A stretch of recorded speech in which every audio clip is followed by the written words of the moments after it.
and welcome to another show of Calls. I've been teasing a little bit in the off season about doing some comparison course analysis, and last week I mentioned how I thought I was going to have it ready, and I just didn't because of the sheer amount of data that it was taking to compile everything. And I found some interesting data anomalies is the technical term, but data differences throughout the research that I've done. So I'm going to be calling this show the comparison course methodology show. So what that essentially means is I'm going to be explaining what I'm seeing, why I'm attributing values the way I am, to give you all an explanation moving forward when I start using some data and numbers that I have generated. The most important thing to note is that these statistics, the base of them, are provided by Fantasy National. Without them, or without that service to Moose and that whole team over there, I would not be able to do what I'm doing. It's literally the basis of everything statistics wise that I do here. With that, you'll notice that there are some differences, like I mentioned before, in things that I have found. So I do not want that to be misconstrued that I am dissatisfied or attacking Fantasy National. I am absolutely not doing that. As a data-oriented person, when I see something that's intriguing, I start to investigate, and honestly, that's probably more of me being such a math and data nerd, but we'll get into it here in a bit. So I just want to make that clear up front that I am not in any way attacking Fantasy National or dissatisfied with the service. I'm still going to continue to use it religiously.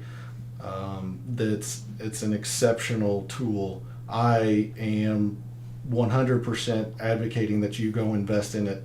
It makes everything much easier, and then you don't have to listen to an idiot like me ramble on. You can make your own decisions. But with that intro out of the way, or at least that part of the intro, the live chat is up, and if you're not watching live, please in the comments let me know, because this is for you all as well, as the 2022 calendar year portion of the PGA Tour schedule is quickly coming up on us. So trying to prepare as much as possible to get as much of an advantage as we can on other contestants. So again, just jump in chat. And then lastly, all of my social media links are still in the description, as well as the email to reach out to me for bonus content and exclusive videos and information, which I will be doing a full bonus video tomorrow, which will be expanding on what this is tonight. So if you're wanting to see extra material like that, make sure you reach out to me in the email and in the description. So with that long intro out of the way, let me explain how I began my comparison course methodology. Try to transition over here as I get my life together here. So what you see here is the kind of the tournament history page on Fantasy National. And make sure I have chat up. This is the first event of the year, the 2022, what used to be called the Safeway, the 2022 Fortinet Championship. And, you know, it's got all of the factors that we generally look at: year, scoring, green type, firmness, fairways, length of course, all of that. But the first thing, and I think I mentioned it in the Fortinet shows, is that in 2021 it was classified as bent, but years previous it had been classified as POA. So I was curious as to why the change, especially since if we look at the tournament fact sheet for the Fortinet that was released that week, the greens are listed as POA and bent. So that didn't really give me an answer that I was looking for or happy with. Now, and this is just an absolute assumption here. This is pure speculation. I don't want you to think that I'm going and running with it. If it happens to be correct, I threw a dart and it found the dartboard. But my guess, it has something to do with golf courses overseeding their turf, whether that be on the greens, in the fairways, in the rough. So a lot of these tournament fact sheets will say that their rough or their fairway or whatnot is overseeded. And I'm going to be completely honest with you. I know the term. I don't really understand what it means. And I'm just being 100% transparent with you, because I don't want to act like I know something, it being wrong, and give you all wrong information. I don't have a problem admitting that I don't know something. I mean, I'm in this line of business. After all, I'm wrong 99.5% of the time, probably more. But with that said, again, me being a data nerd, I was curious to see why these were different based on this. And this is the only information I have other than Fantasy National. So I was trying to correlate the data, or try to make it as similar as I could, that way to get the most consistent answers that I could. And it wasn't just on, say, the Fortinet and the green types. Some of the course architects, they're not wrong, they're past. So a good example of that would be, say here at the 3M, the TPC Twin Cities in Minnesota. So the original architect was Arnold Palmer, but it was renovated by Steve Winslow in 2018. And in 2018, the renovation included narrowing of fairways, addition of bunkers and tees, and repositioning of tee boxes or tee complexes.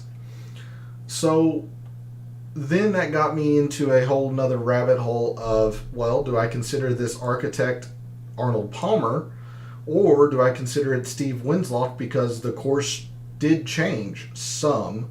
The overall gist probably didn't, but he did narrow fairways, add bunkers, so it is essentially a bit of a different course. And again, that's nothing against Fantasy National. I'm not favoring GCSIA. I'm just trying to get similar data to look at. And what I have done throughout the past couple of weeks is try to bring everything together to see if I can make some consistencies here. I'm going to flip over to this one here real quick. So this is the Wyndham at Sedgefield.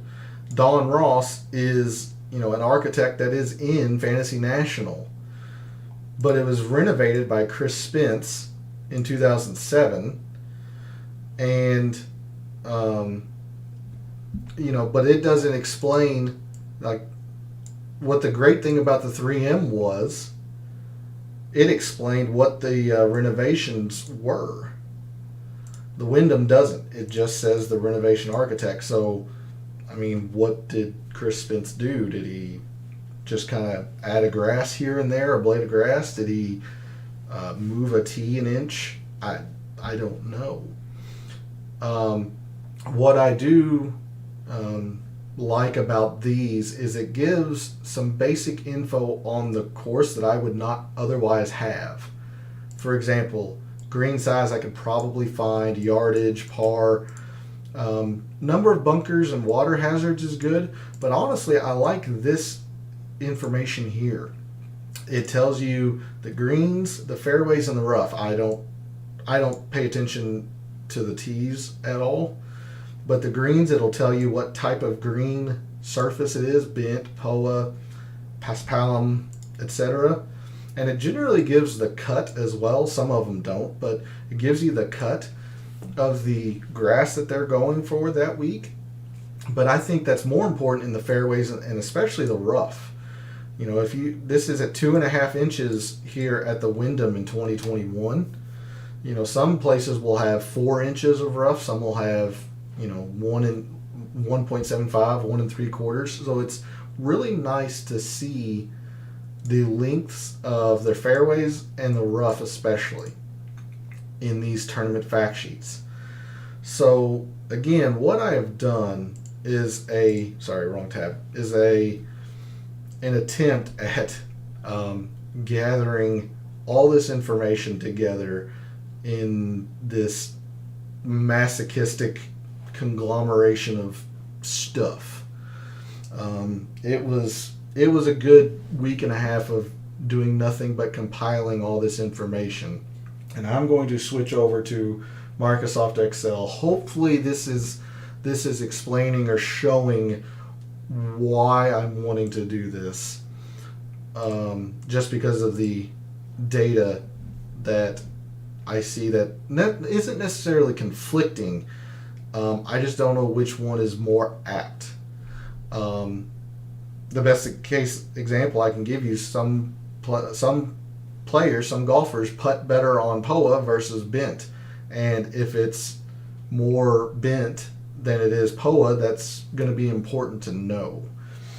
So what I have here is kind of an overview of all the courses that are being played in 2022, minus a couple of the majors. Obviously, the Masters is always played at Augusta, so we have some of that data.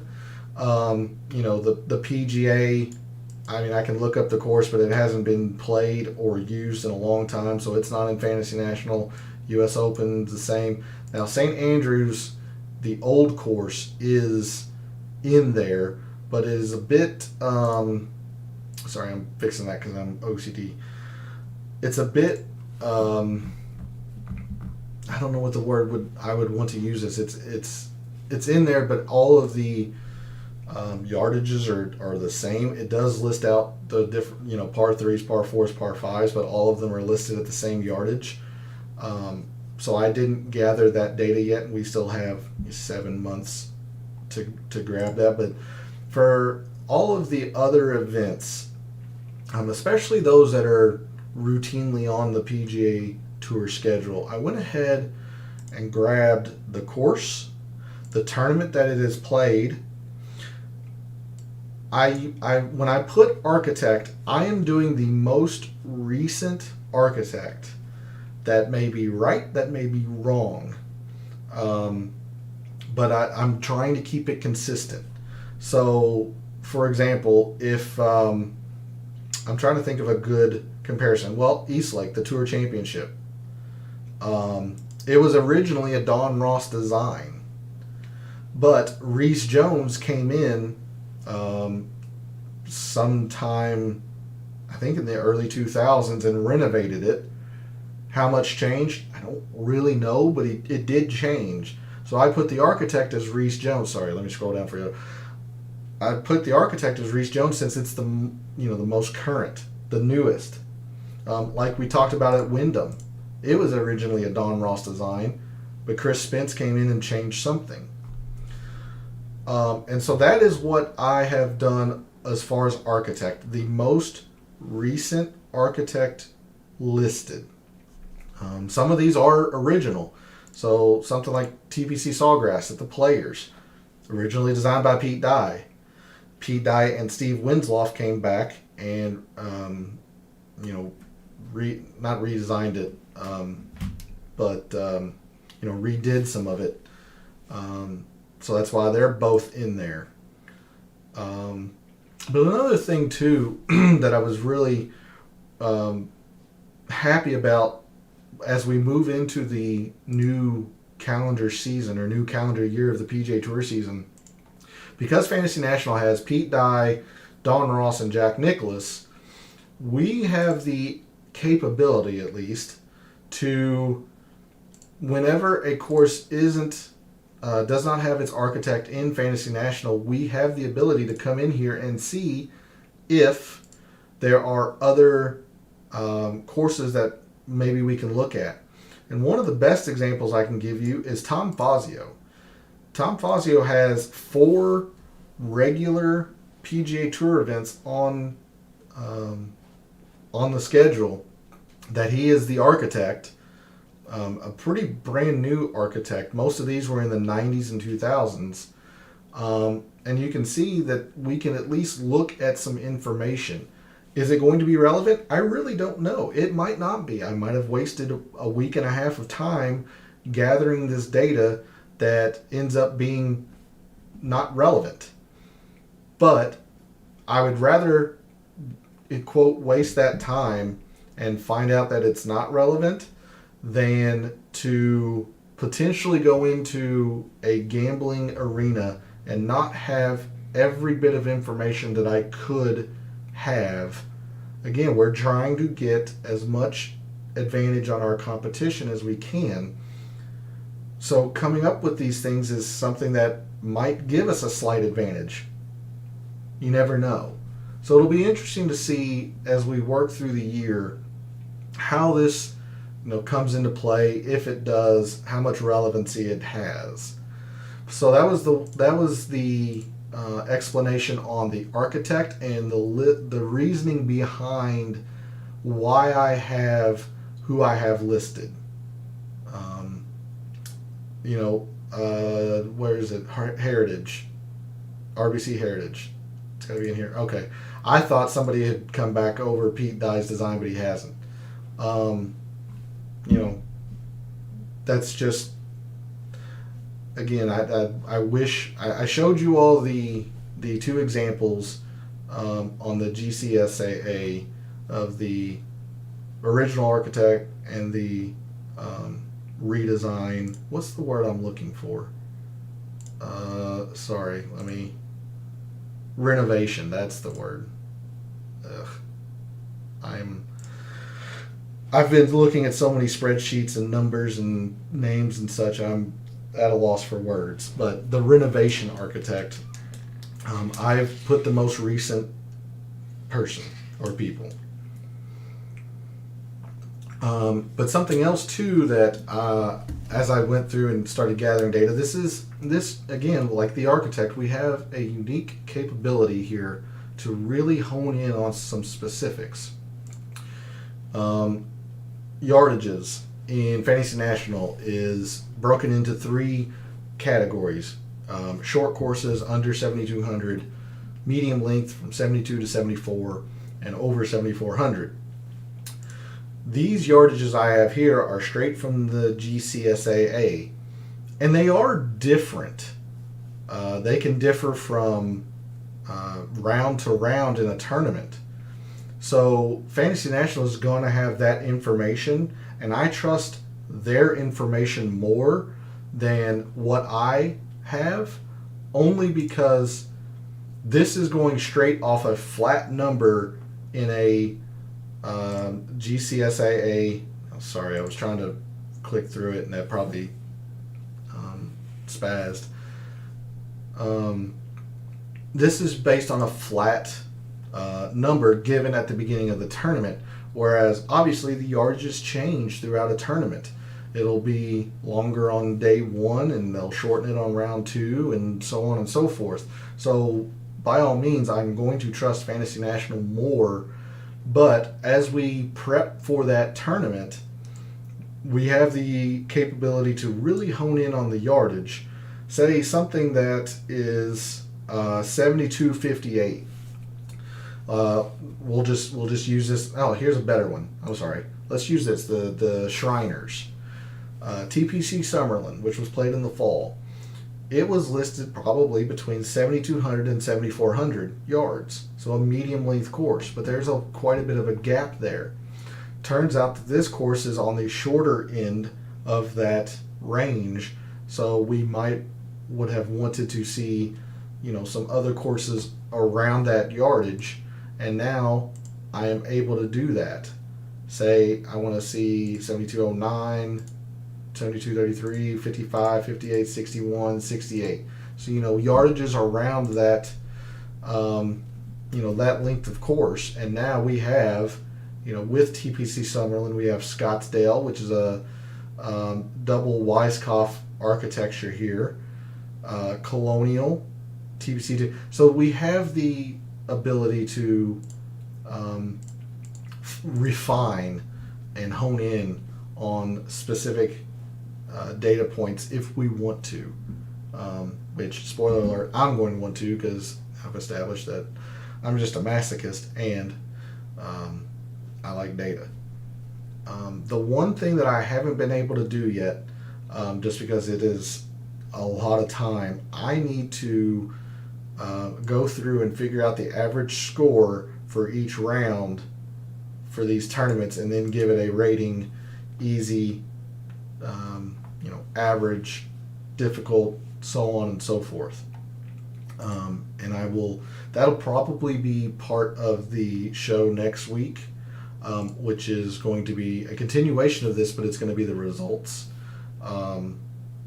as opposed to just me explaining. The bunkers and the water holes, pretty self-explanatory, but say we're coming up to the Valspar, where there's 17 holes that have water in play. Well, we can very quickly now look at courses that have a lot of water on it. So Sea Island, the Honda PGA National is also in Florida. Sawgrass, Harbor Town has all 18 holes, has water on it. TPC Twin Cities, Minnesota, Muirfield, Jack's Place. So again, it's just an ability to really hone in, really refine our searches. But I want to get to where I spent a lot of the time the past, I would say, 3 or 4 days. And this is in these numbers here.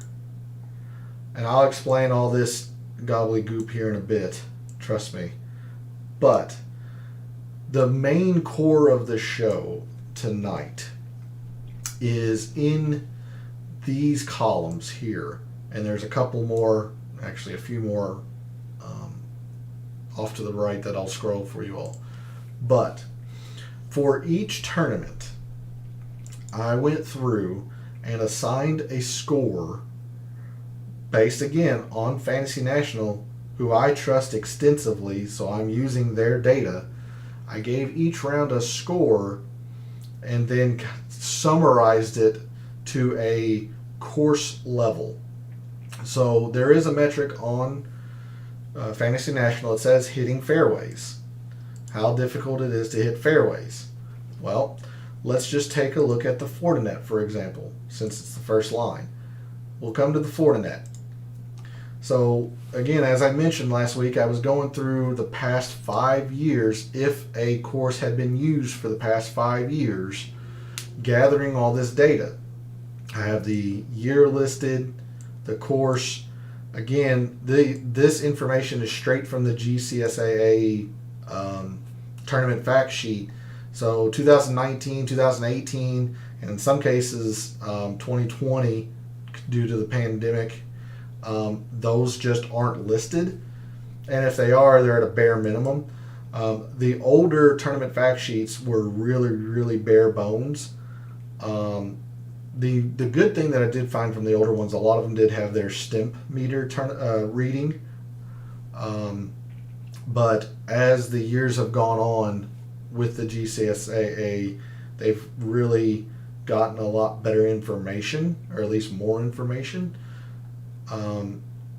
So with this metric that is in Fantasy National, and this is not changed, I straight brought this over from Fantasy National. Whenever I see difficult, I think hard or over par. So I would give 2022 round 1 a score of a 1 for being difficult. Easy would be -1. Average is 0. Difficult 1. So for 2022, it played a quarter, 0.25 into the difficult. It doesn't mean a lot for 1 year, but when you bring it out to all 5 years, some courses will have 3, some will 4, some are 5.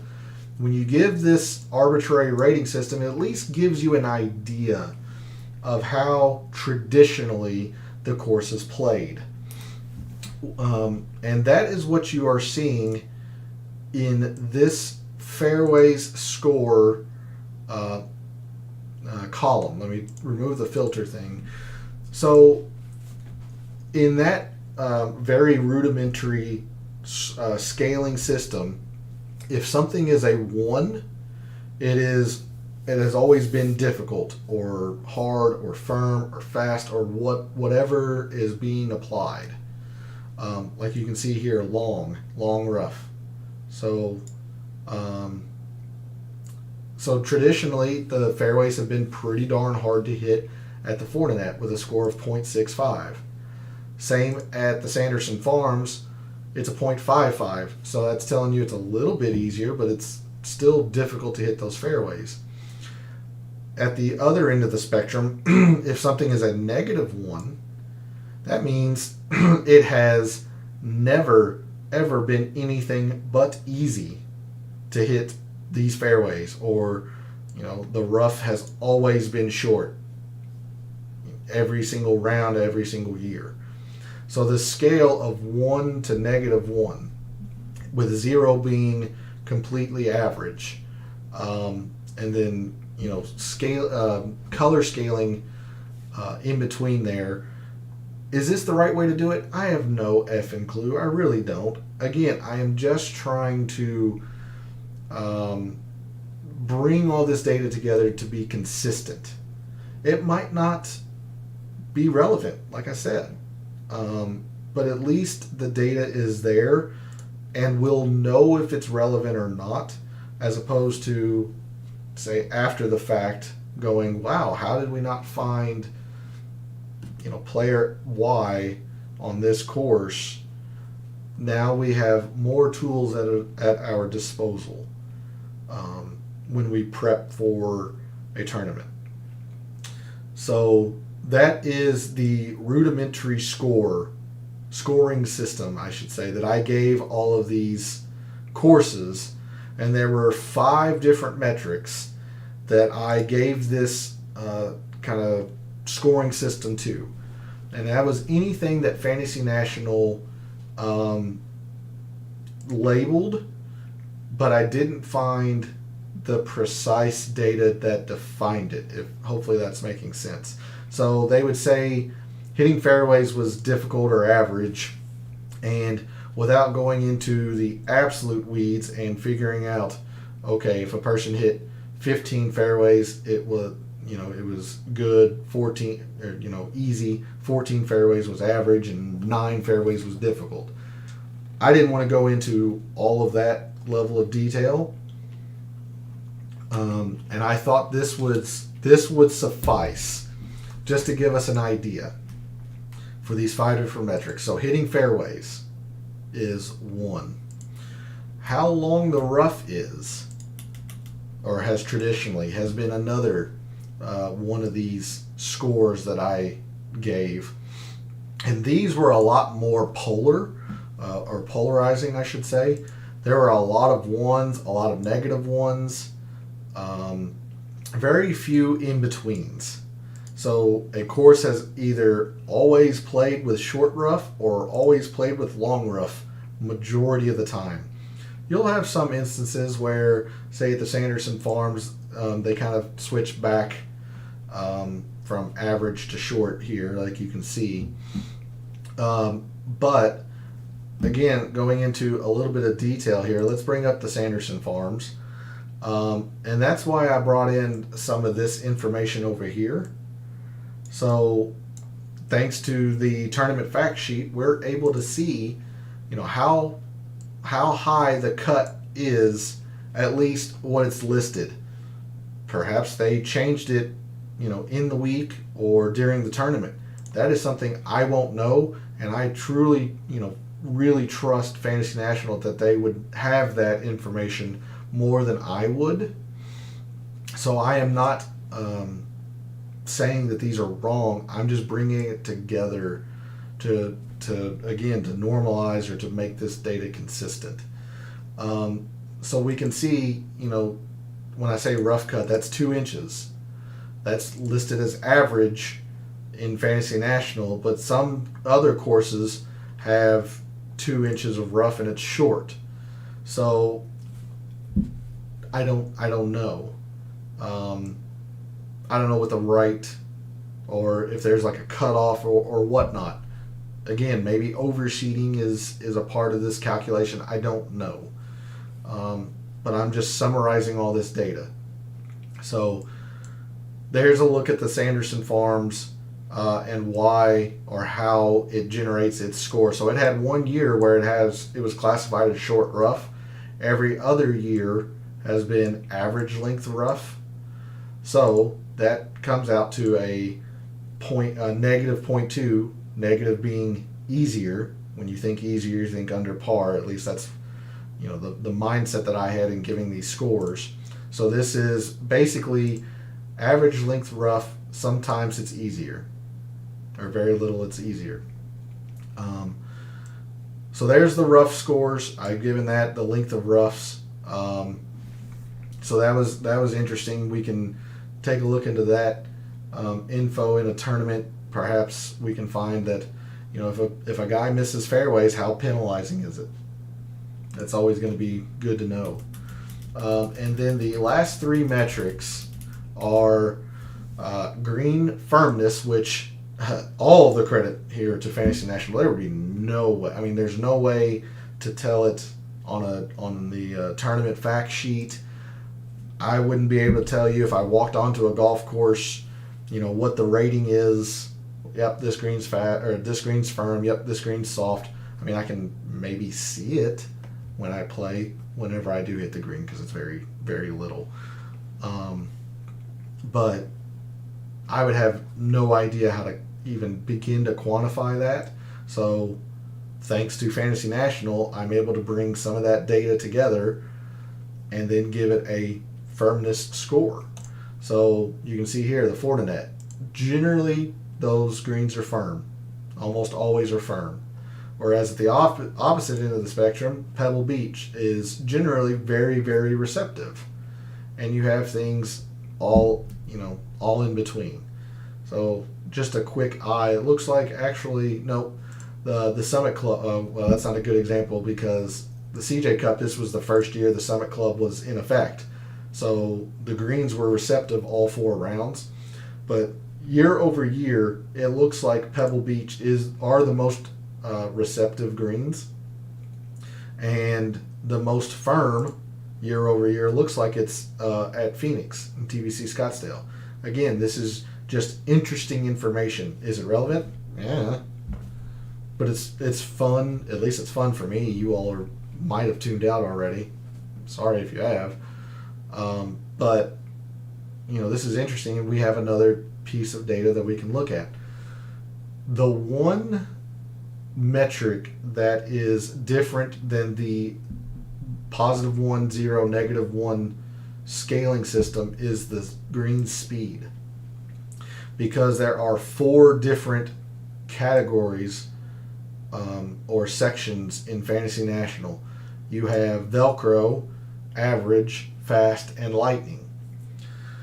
I kept the fast being 1, difficult, average 0, Velcro -1 scaling system, but I gave lightning courses a +2 instead of a +1.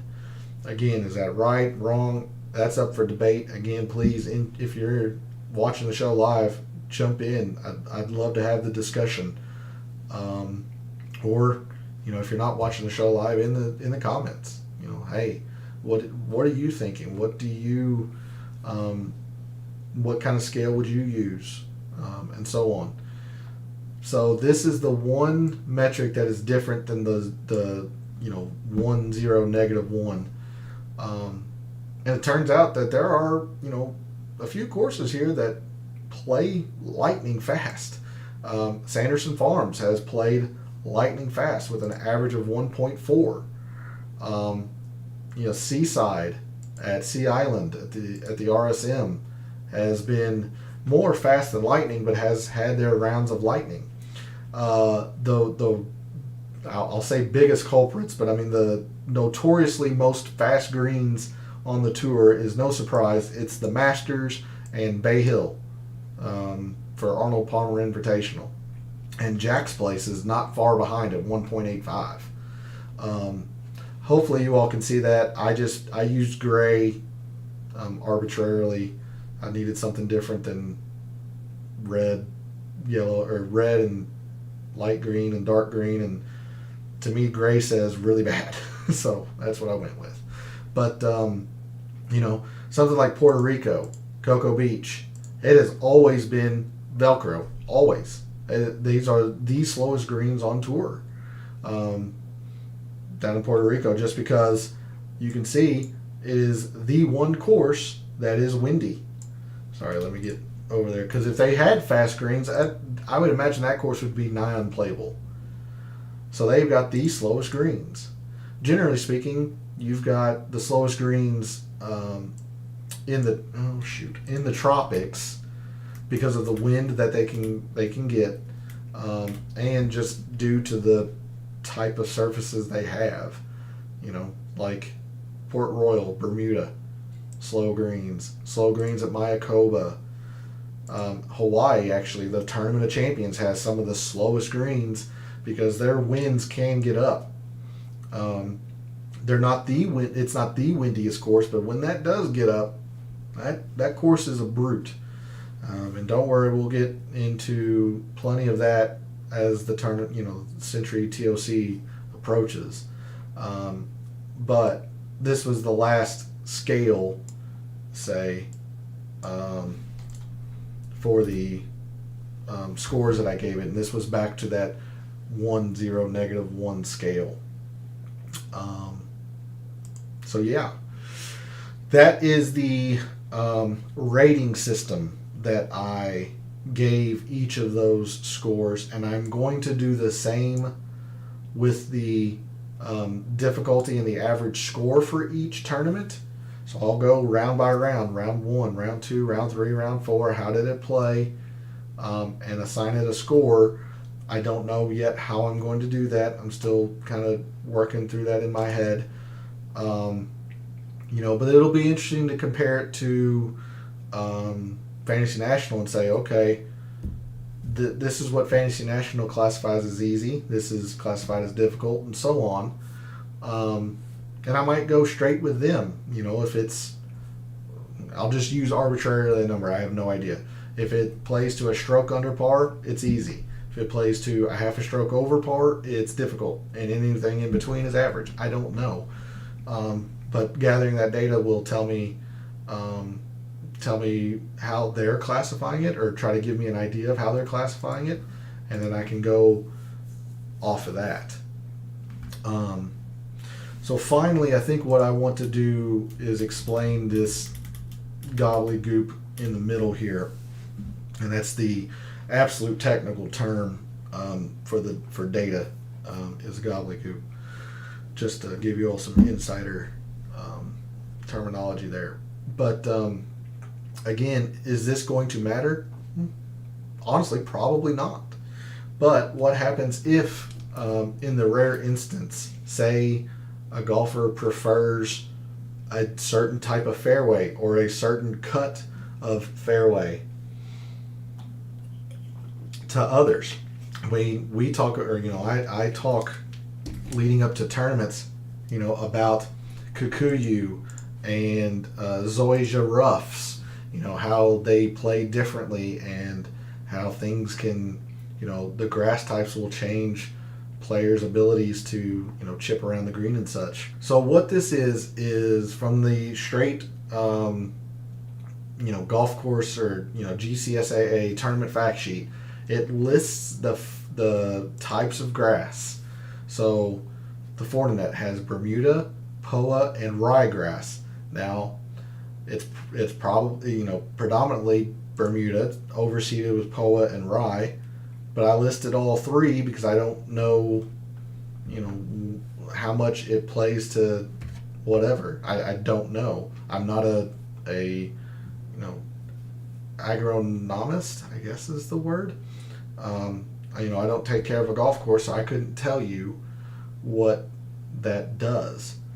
That's actually a good idea, because I do have a friend that maintains golf course. I should bring him on sometime.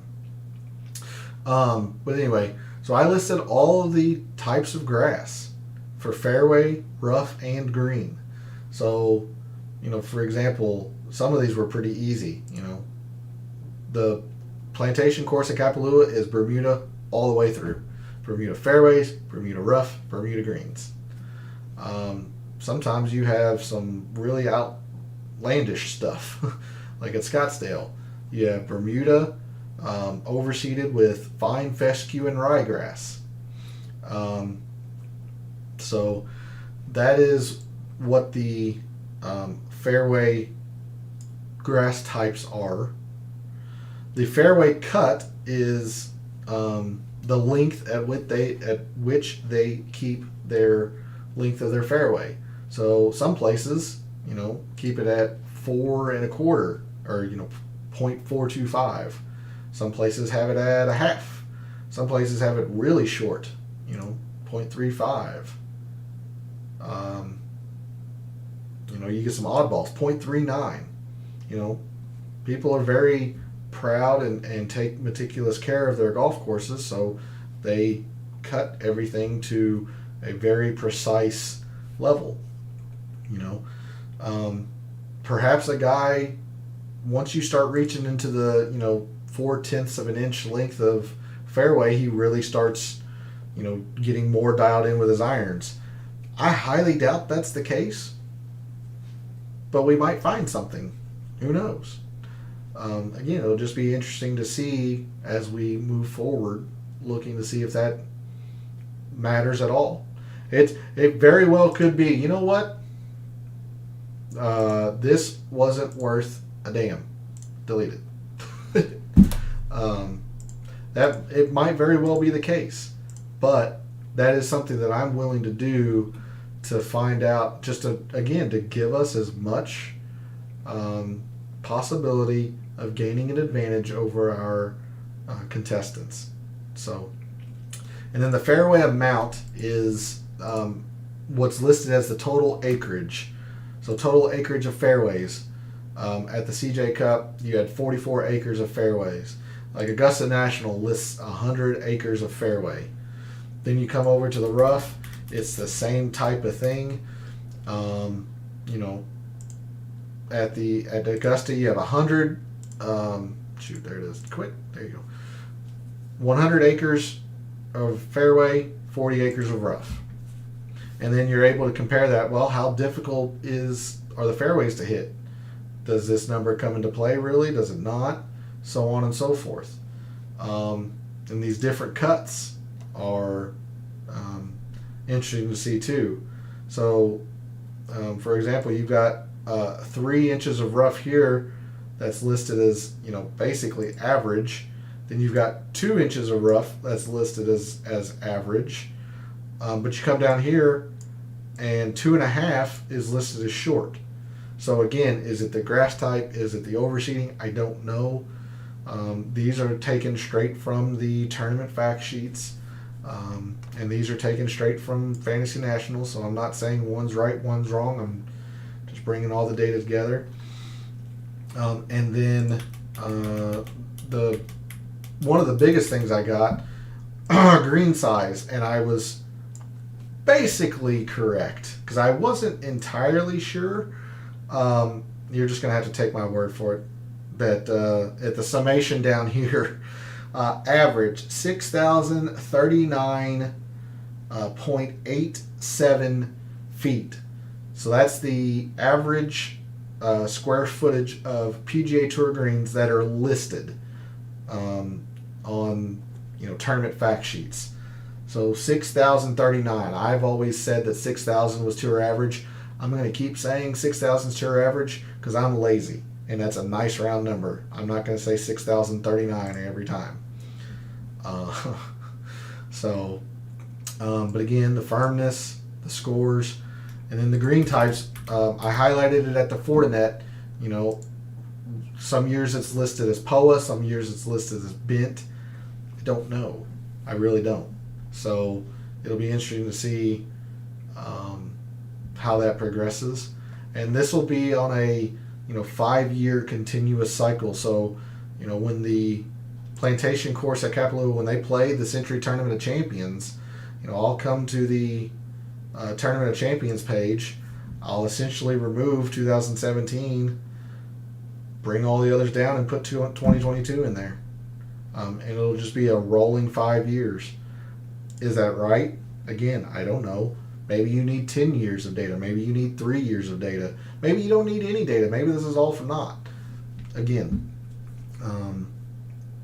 because I'm a masochist and because I'm a nerd, this has been a fun project for me to tackle, and it has the real ability or capability to perhaps shine some light that is find some hidden gems and some hidden information that I don't know of a lot of people that will go to this level. I don't. And if I'm wrong, again, please tell me in the comments or in chat. Like if there are other pundits or other people that you listen to that do go into this level, point them out to me so I can see what they're doing, and I can compare. But I felt like this was fairly unique. It was a fun project. I'm still only halfway done because I got to do the scores, and the scores that I was mentioning earlier, how difficult things are or things play, and then I'm trying to have this done by next week. I will try to find what are the most important factors at each tournament and really hammer in on comparison courses that way too, and then compare kind of these two lines of bringing courses together.